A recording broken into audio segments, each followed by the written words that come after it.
Before we begin, I want to take a moment to honor the cultures behind the stories we are about to explore. The tales shared here come from many peoples, lands, and traditions.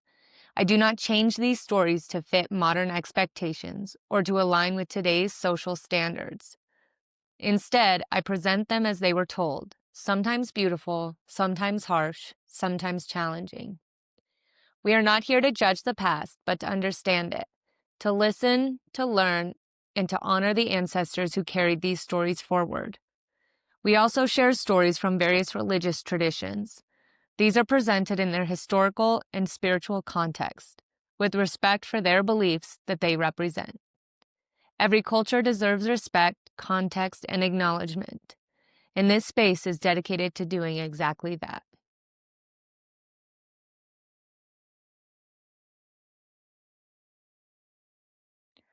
Story 1: Odysseus returns to Ithaca. For 10 long years after the fall of Troy, Odysseus wandered far from home. Storms drove his ships across unknown seas, monsters lurked upon distant shores, and the whims of gods altered the course of his journey again and again. Though many of his companions dreamed of returning to their families, none desired home more fiercely than Odysseus. Yet the road to Ithaca proved longer and more difficult than any mortal could have imagined. At last, after years of hardship, the goddess Athena took pity upon him. The hero was carried from the island of Calypso and eventually brought to the shores of his homeland. When Odysseus first stepped on the rocky coast of Ithaca, he did not recognize it. Athena had concealed the land in mist, and the years of wandering had made even familiar places seem strange. Only after the goddess revealed herself did he realize he had finally returned home. Yet Ithaca was no longer as he had left it. During his long absence, many noblemen had filled his hall, believing him dead. They feasted upon his livestock, consumed his wealth, and competed for the hand of his beautiful wife, Penelope. Day after day, they pressured her to choose a new husband and surrender the household that Odysseus had built. Athena advised caution. Rather than revealing himself immediately, Odysseus was disguised as an old beggar and entered his kingdom unnoticed. He walked among the people who had once known him and observed what had become of his home. Some treated the apparent beggar with kindness, while others mocked and insulted him. Even within his own hall, he endured humiliation as the suitors laughed at the ragged strangers standing before them. Only a few recognized something noble beneath the disguise. His old dog, Argos, now aged and weak, lifted his head when Odysseus approached. Though 20 years had passed since they had last seen one another, the faithful animal knew his master at once. After greeting him, Argos quickly passed away, having lived long enough to witness his return. Soon the time came to reveal the truth. Penelope announced a contest involving Odysseus's great bow, a weapon none of the suitors could string. One after another they tried and failed. Then the disguised beggar asked for a chance. Amid laughter and ridicule, he took up the bow and strung it with ease. In that moment, the disguise fell away and Odysseus stood revealed. Fierce battle followed within the hall. With the help of his son, Telemachus, and a handful of loyal servants, Odysseus defeated the suitors who had abused his household. At last, peace returned to Ithaca. After years of wandering, trials, and longing, the king was reunited with Penelope, and the home he had fought so hard to reach was finally his once more.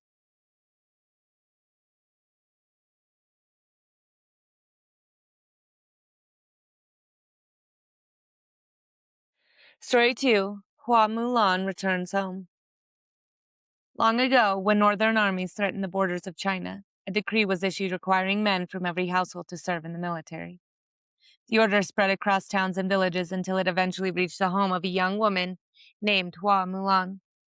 When her family received the summons, her elderly father's name appeared among those called to fight.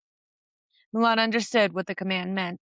Her father had served honorably in years past, but age had weakened his body. Though his spirit remained strong, he would not survive the hardships of war. Her younger brother was still too young to take his place, and there was no one else to answer the call. That night, Mulan sat quietly, considering what must be done. She listened to the wind moving through the courtyard and thought of her father's years of sacrifice. By dawn, she had made her decision. Without seeking recognition or reward, she took her father's armor, prepared a horse for travel, and departed to join the army in his place. For many years, Mulan served among soldiers who never suspected her true identity. She crossed mountains, marched through deserts, and endured bitter winters alongside her companions. Battles were fought across distant frontiers, and through courage, intelligence, and perseverance, she earned the respect of those around her. As campaigns succeeded and victories accumulated, her reputation grew throughout the ranks. Eventually, the war came to an end. The emperor, grateful for the service of those who had defended the realm, summoned distinguished warriors to receive honors and rewards. Mulan stood among them after years of faithful service. Offered wealth and prestigious positions at court, she declined. Rather than seeking power or status, she asked only for a swift horse that would carry her home. The journey back seemed shorter than the years that had preceded it. Villages passed by, familiar landscapes appeared upon the horizon, and memories long held within her heart returned with every mile. When she finally reached her family's home, joy spread through the household. Her parents rushed out to greet her, and neighbors gathered to celebrate the return of the warrior who had been absent for so long. Only after she entered her room did Mulan remove her armor and military garments. She exchanged them for the clothing she had worn before leaving home and stood once more as the daughter her family remembered. When former comrades later visited and saw her dressed in this way, they were astonished. For years they had ridden beside her without realizing who she truly was. The old ballad ends by observing that two rabbits running side by side are difficult to distinguish at a distance. So it had been with Mulan. Her courage, loyalty, and devotion had defined her actions, and upon returning home she carried those qualities with her. Though the war was over, the person who crossed the threshold of her family's house was forever changed by the journey she had endured. Story 3. Sigurd returns home. After slaying the dragon Fafnir and claiming the treasure that lay hidden beneath the wilderness, Sigurd's name became known throughout the northern lands. Songs of his courage traveled farther than the roads themselves, carried by traders, warriors, and wandering skalds, who spoke of the young hero whose sword had pierced the heart of the great serpent. Yet fame did not bring rest. Though he had won glory and wealth, his journey was far from complete. The dragon's hoard contained gold beyond counting, along with a magnificent ring and treasures gathered over many years. Sigurd loaded the riches upon his horse, Grani, and departed from the desolate place where Fafnir had fallen. As he rode across the forests and mountains, he carried not only gold, but also the wisdom gained from his trials. He had faced death, conquered fear, and emerged transformed by the challenges he had endured. During his travels, Sigurd reached a mountain surrounded by a wall of fire. There he discovered the shield maiden, Brynhild, who slept beneath enchanted armor. Riding through the flames, he awakened her in the two shared words of wisdom and destiny. Brynhild taught him ancient knowledge, while Sigurd spoke of his adventures and victories. For a time, it seemed that fate had brought them together for a greater purpose. Yet the paths of heroes are rarely simple. Sigurd continued his journey and eventually entered the court of King Gyuki. There he was welcomed with honor and hospitality. Through the workings of fate and enchantment, memories became clouded, promises were forgotten, and new alliances were formed. Sigurd married Gudrun, daughter of the king, and became part of the powerful household. Years later, as Sigurd returned among familiar halls and companions, he found that home itself had changed. The young warrior who had once departed in search of adventure no longer existed. In his place stood a man shaped by battles, mysteries, triumphs, and burdens. The treasure he carried could not compare to the experiences he had gained. Every road traveled and every trial survived had altered him. Those who welcomed him saw the renowned dragon slayer, but few understood the weight of destiny that accompanied his return. The song celebrated his victories, yet the future held sorrows that even a hero could not escape. The old stories reminded us that returning home does not mean returning unchanged. Sigurd's journey had carried him beyond the boundaries of ordinary life, and the person who crossed the threshold of familiar halls was no longer the youth who had once left them. Thus, Sigurd's homecoming became part of the greater saga remembered throughout the North. His return marked not the end of his story, but the beginning of the final chapters that would secure his place among the greatest heroes of Norse legend. Story 4. Oisín returns from Tir na Nog. Oisín, son of the great warrior Fionn MacCool, and a member of the Fianna, was renowned through Ireland for his skill in battle and his gift for poetry. One day, while traveling with his companions, he encountered a beautiful woman riding across the sea while upon a white horse.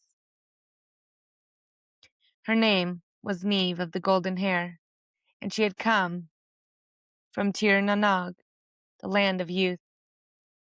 Neve spoke of a realm where sorrow was unknown, where no one aged, and where beauty endured forever. Enchanted by her words and captivated by her presence, Oisín agreed to accompany her. Together they rowed across the waves until the shores of Ireland vanished behind them, and the shining lands of Tir na Nog appeared ahead. There, Oisín found wonders beyond imagination. Green fields stretched endlessly beneath golden sunlight. Magnificent halls stood among flowering meadows, and music drifted through the air. Time seemed to lose its power in the enchanted land.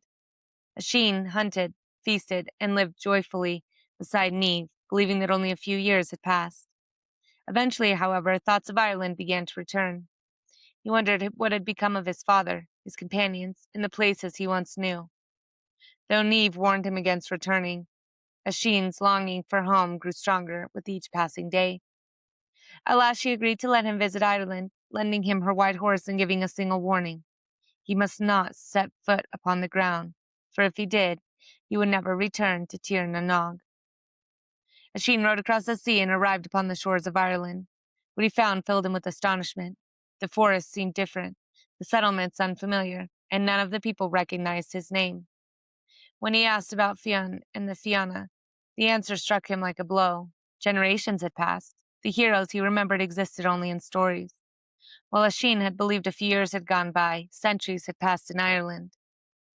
Heartbroken, he continued his journey through the land that felt both familiar and strange. Then he came upon a group of men struggling to move a heavy stone. Remembering the strength he had once possessed, Oisín leaned from his saddle to help them. As he did so, the saddle strap broke. He fell from the horse and touched the earth. In an instant, the enchantment vanished. The years that had been held at bay rushed upon him. His hair turned white, his body grew pale, and age settled upon him all at once. The white horse fled back toward the sea, carrying away his last connection to Tir na Nog. Though Oisín remained long enough to tell his stories, he could never return to the land he had left behind. His homecoming revealed a painful truth. Sometimes the greatest journeys change not only the traveler, but the world waiting for them when they return. Daily Thread for June 22nd, the Homecoming. Homecoming is rarely about returning to a place exactly as it was left. The ancient stories often remind us that every journey changes the traveler, and time changes the world that awaits their return. A person may cross the threshold of a familiar home, walk roads they once knew by heart, or stand among people they love, yet discover that neither they nor their surroundings remain quite the same. Growth leaves its mark, experience reshapes perspective, hardships teach lessons that cannot be unlearned. Because of this, homecoming is often less about recovering the past and more about understanding how the past continues to live within the present. The old storytellers understood that home holds memory, identity, and history. It is where beginnings are remembered and where the distance traveled becomes visible. Returning allows a person to see both what has endured and what has changed. Sometimes the greatest revelation is not that home is different, but that the traveler is. The qualities gained through struggle, wisdom earned through experience, and strength forged through adversity become part of the person who returns. Across cultures and centuries, stories of homecoming suggest that journeys are not measured solely by the miles traveled, but by the transformation they produce. The return marks a moment of reflection, inviting a person to recognize who they were when they departed and who they have become along the way. In the end, homecoming is not merely a return to a place. It is a meeting between the past and the present, between memory and growth, and between the person who left and the person who comes back. What changed me?